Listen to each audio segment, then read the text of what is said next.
दोस्तों Matthias tenor एक weight lifter है जो कई सालों से ओलंपिक में गोल्ड मेडल लाने की कोशिश कर रहा था, लेकिन वो हर बार फेल हो जाता था। आलम ये हुआ कि अब तो घर में खाने के लिए भी पैसे नहीं बचे, लेकिन ऐसे बुरी हालातों में भी उसकी वाइफ सूजन उसके साथ खड़ी रही। और तब मथाइस ने अपनी वाइफ को प्रॉमिस किया कि अगले ओलंपिक में वो पक्का अपनी वाइफ के लिए गोल्ड मेडल जीत कर लाएगा। लेकिन ओलंपिक के ठीक एक साल पहले ही उसकी वाइफ की भयानक कार एक्सीडेंट में मौत हो गई और इससे मथाइस भाई पूरी तरह से टूट गया, जिसे देखकर ऐसा लग रहा था कि मानो जानबूझकर कोई मथाइस को खून के आंसू रुलाना चाहता हो। अब ऐसे हालात में मथाइस का क्या हुआ वो तो हम आगे जानेंगे, लेकिन अब सवाल ये आता है कि आखिर भगवान ऐसे अच्छे लोगों के साथ ही हमेशा ऐसा बुरा क्यों करते हैं, और ऐसे बुरे वक्त में हम भला ऐसा क्या करें कि हम अपने बुरे से बुरे वक्त को भी एक गोल्डन पीरियड में बदल सके। तो ऐसे कई सारे रहस्यमय सवालों के जवाब आज मैं आपको प्रूफ एंड एविडेंस के साथ बताने वाला हूँ, तो मेरे साथ बस वीडियो के अंत तक बने रहना। So hey beautiful people, welcome to Fundoo programming. मैं हूँ आपका दोस्त फंडू बॉय। अब दोस्तों एक राजा के दो बेटे थे, जिसमें बड़ा बेटा बहुत ही लालची और घमंडी था, तो वहीं छोटा बेटा आज्ञाकारी और सुलझा हुआ था। अब राजा की मौत हुई तब दोनों भाइयों ने आपस में राजपाट का बंटवारा करने लगे, लेकिन यहाँ समस्या ये थी कि उस राज्य में एक नदी थी जहाँ से राज्य के सारे लोग पानी का इस्तेमाल करते थे। इसीलिए इस मौके का फायदा उठाने के लिए नदी का कंट्रोल बड़ा भाई पूरी तरह से अपने हाथ में लेना चाहता था। अब ये प्रॉब्लम इतनी ज्यादा बढ़ गई कि दोनों भाइयों में युद्ध छिड़ गया।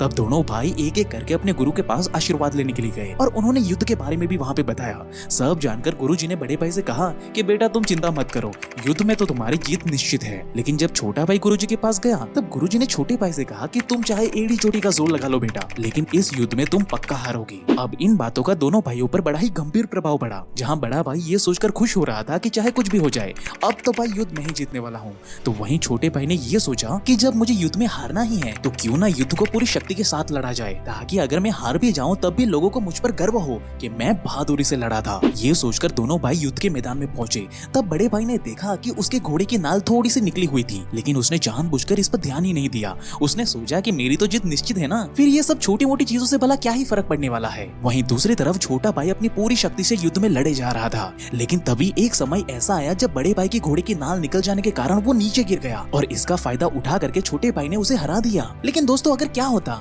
कि जब छोटा भाई अपनी हार की भविष्यवाणी सुनकर कभी युद्ध लड़ने के लिए मैदान में ही नहीं उतरता, तो तब तो भाई वो कभी ये हारी हुई बाजी जीत ही नहीं पाता।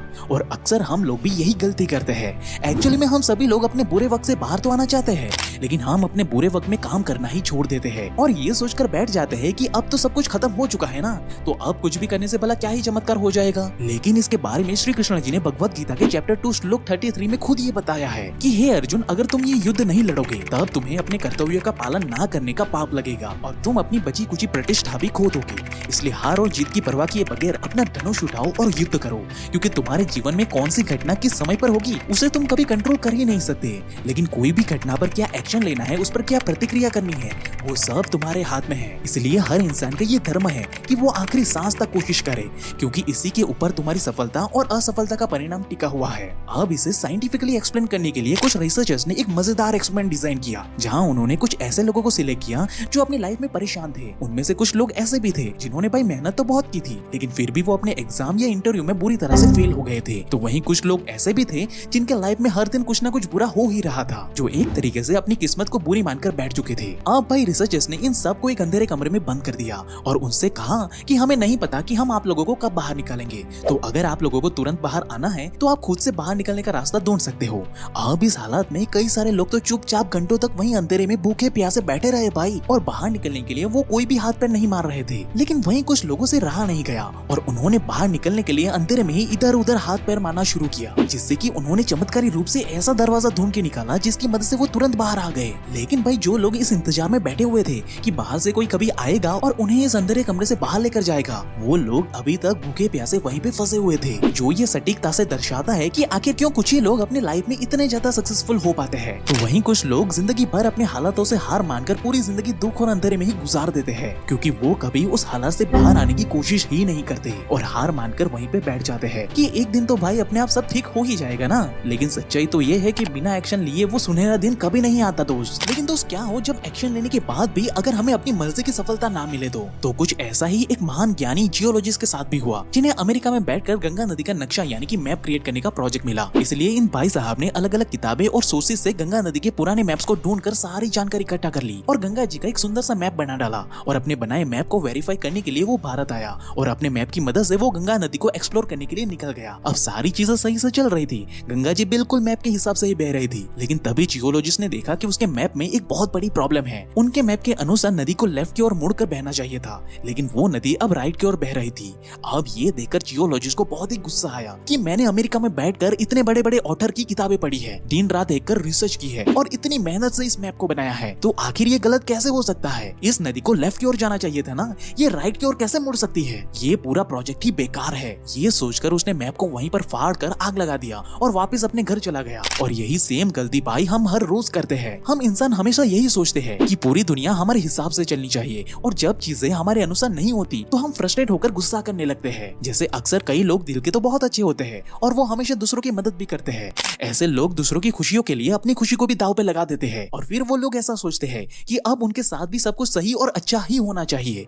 इसलिए जब उनके साथ कुछ भी बुरा हो जाता है तब ऐसे लोग फ्रस्ट्रेट होकर गुस्सा करके ये सवाल पूछते हैं कि आखिर भगवान मेरे साथ ही ऐसा क्यों करते हैं? मैं तो कभी किसी के साथ बुरा नहीं करता, फिर आखिर मेरे साथ ही ऐसा बुरा क्यों होता है? तो इस पर भगवान श्री कृष्ण श्रीमद् भगवद गीता के चैप्टर 2 श्लोक नंबर 71 में अर्जुन को ये बताते हैं कि हर इंसान अपने अहंकार के साथ जीता है, कि उसे संसार में कोई कष्ट नहीं होना चाहिए, और अपने इसी अहंकार और डिजायर के चलते ही वो अपने जीवन में कभी खुश नहीं रह पाता। लेकिन अगर एक इंसान अपने ईगो और डिजायर जैसी चीजों को त्याग दे, तब ऐसा इंसान बुरे से बुरे सिचुएशन में भी एक सच्चे पुरुष की बात खड़ा हो सकता है। जैसे कि अगर हमारे ये जियोलॉजिस्ट भाई साहब अगर बिना कोई एक्सपेक्टेशन के इंडिया में आया होता तो गंगा जी को राइट की तरफ मुड़ता देखकर कभी निराश नहीं होता, बल्कि वो वहीं पे रुक कर चीजों को समझकर अपने बनाए नक्शे में चेंज करके हिस्ट्री में हुई सबसे बड़ी गलती को ठीक कर सकता था, जिससे कि उसकी मेहनत कभी बेकार नहीं जाती और सफलता भी उसके कदम चूमती। लेकिन अपने ईगो एंड एक्सपेक्टेशन के चलते वो ये अपॉर्चुनिटी को कभी देख ही नहीं पाया, और यही चीज उसके दुख का कारण भी बनी। तो भाई इस पॉइंट पर आप सक्सेस और फेलियर को कैसे निर्धारित करते हो? आप अपने जवाब मुझे कमेंट करके बताना।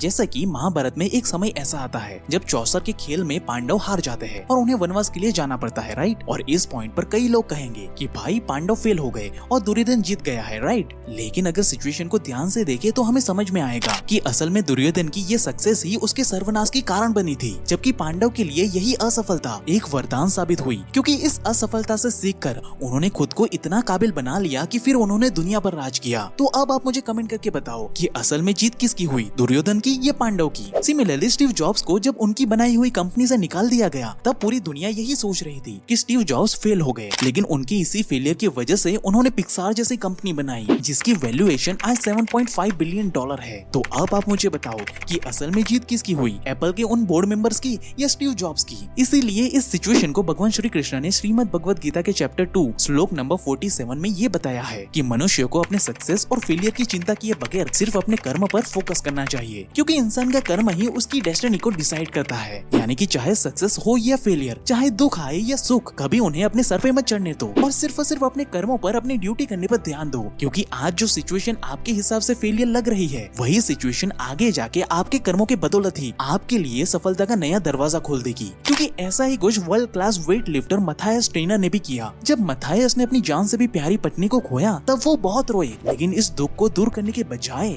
उन्होंने अपने इस फेलियर को ये हक दिया कि वो उनकी लाइफ को पूरी तरह से डिस्ट्रॉय करे, क्योंकि मथायस ये जानते थे कि जब पुरानी चीजें डिस्ट्रॉय होती है तभी कोई नई चीज का निर्माण होता है। इसीलिए पूरी तरह से टूट जाने के बाद भी मथायस का एक ही सपना बचा था, जो वादा उसने अपनी मरती हुई वाइफ से किया था, ओलंपिक में गोल्ड मेडल जीतना। इसलिए चारों तरफ दुख और अंधेरा होने के बावजूद भी वो अपनी ड्यूटी अपने कर्म को करते गए। और इसके ठीक एक साल के बाद ओलंपिक 2008 में जब वो स्टेज पर पहुंचे तब वो वहाँ सिर्फ गोल्ड मेडल को जीतने के लिए नहीं गए थे, बल्कि इस बारी वो अपनी मरी हुई वाइफ के सपने को पूरे करने के लिए गए थे। इसलिए जब उन्होंने वेट को छुआ तब उन्हें भी भाई भारी वजन को उठाने में बहुत ज्यादा पेन हुआ, लेकिन भाई ये बाहर का पेन उसके अंदर की इमोशनल पेन के सामने कुछ भी नहीं था। इसलिए मथायस ने अपने पूरे पावर को झोंक दिया और 461 केजी के वेट को लिफ्ट करके गोल्ड मेडल को अपने नाम कर लिया, जिसके ऊपर भगवान श्री कृष्ण जी ने श्रीमद् भगवद गीता के चैप्टर 2 श्लोक नंबर 14 में खुद ये बताया है कि हे कुंती पुत्र, सुख और दुख का भाव सिर्फ इंद्रियों से उत्पन्न होता है। ये सर्दी और गर्मी की ऋतु के समान होता है जो सदैव नहीं रहने वाला। इसलिए हमें सुख और दुख में बिना घबराए उन्हें समान भाव से सहन करना चाहिए। यानी कि हमें अपने दुख में न तो ज्यादा दुखी होना है और न ही खुशी में ज्यादा खुश होना है, क्योंकि ये सब चीजें बदलती रहती है। इसलिए हमें अपने इंद्रियों को अपने वश में रखकर हमें सिर्फ और सिर्फ अपने कर्म पर फोकस करना है, ताकि हम आने वाले समय को बेहतर से और ज्यादा बेटर बना पाए। सिमिलरली जब भी आपको लगे कि आप फेल हो चुके हो और आपको चारों ओर से अंधेरे और दुख ने घेर लिया है,